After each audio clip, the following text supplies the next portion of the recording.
Comment le collectif a commencé? Alors, je décide de organiser une retraite d'artistes pour voir comment on peut, dans un contexte spécifique, sortir de notre zone de confort.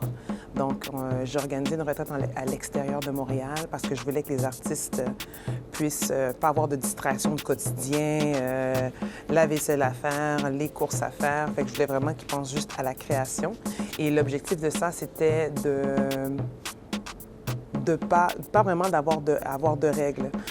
On pouvait créer et quelqu'un pouvait venir passer dessus sans qu'il y ait de retenue, sans qu'il y ait de frustration ou quoi que ce soit.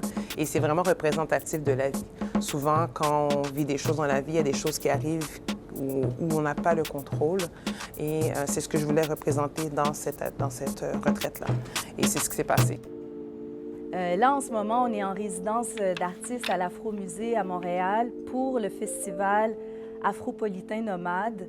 Et c'est vraiment un réel honneur pour moi et aussi le collectif dans lequel je fais partie d'y participer parce que je pense pas qu'on avait imaginé, aucun de nous 5 qui participons, que notre projet pourrait être périn à ce point.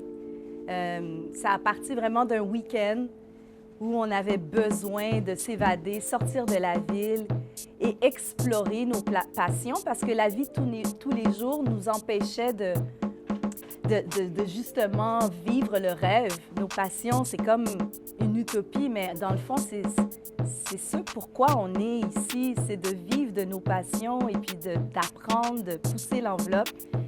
Et Week-end, moi, me permet de faire ça.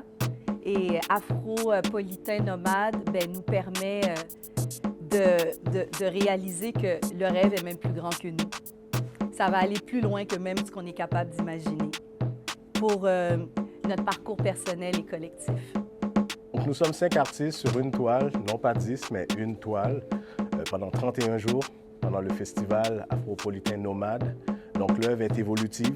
Donc, on a chacun un style différent, mais sur toile, on valse ensemble. Chacun, disons qu'il n'y a pas de chicane, c'est un vrai challenge, vraiment, de lâcher prise. Et l'œuvre est très organique, elle évolue, elle change après chaque intervention. Donc, c'est vraiment le processus qui est mis de l'avant et non le résultat de l'œuvre. Alors, nous avons hâte de voir... Nous, c'est vraiment le processus, mais je sais que pour plusieurs, on peut dire en tant que même nous-mêmes, on a de voir au dernier jour le moment final, l'œuvre terminée. En ce qui a trait à la collaboration avec les autres au niveau de la peinture, c'est très organique.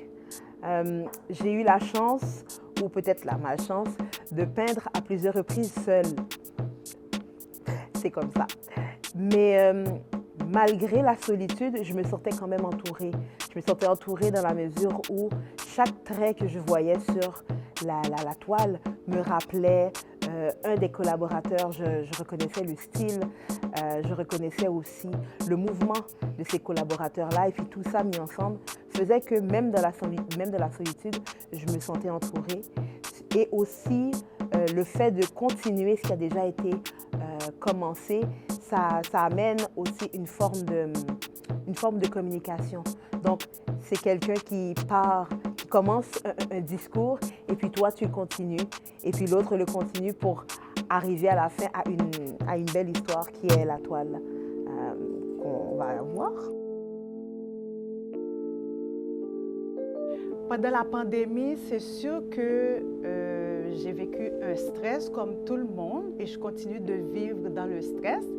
Donc, ce sont les couleurs qui égayent ma vie. J'aime beaucoup les couleurs. Donc, à chaque fois que je peins, j'utilise les couleurs vives. Donc, ça m'aide à rester en vie. Ça m'aide à avoir espoir. Donc, c'est la raison pour laquelle j'utilise des couleurs très, très vives, surtout en période de stress. Durant la pandémie, comment je me suis gardée inspirée en restant dans le moment présent. C'est vraiment en m'efforçant d'être consciente de ce que je ressens en temps réel, de ce qui se passe dans mon environnement, que je suis capable de vraiment profiter, parce que même durant la pandémie, c'était des moments difficiles, personnellement et puis socialement à travers la planète, mais il y a des beaux cadeaux derrière des situations comme ça. Alors quand on arrive à rester dans le moment présent, on peut justement utiliser toute cette adversité, tout ce qui nous bouscule, tout ce qui nous force à nous transformer comme des outils de réflexion, de création, d'évolution. Fait que moi, c'est vraiment comme ça que j'ai réussi à non seulement rester créative, mais à utiliser mon environnement, ce qui me bousculait, ce qui me dérangeait, et l'utiliser dans ma création comme vocabulaire, comme contenu. Le Festival Afropolitain Nomade est une belle expérience pour tous les artistes, que ce soit ceux qui chantent, ceux qui font de la musique, les artistes visuels, parce que nous avons tous la chance de pouvoir créer à notre manière malgré la pandémie. Nous montrons que même à travers la pandémie, même à travers l'adversité, nous sommes capables de nous épanouir.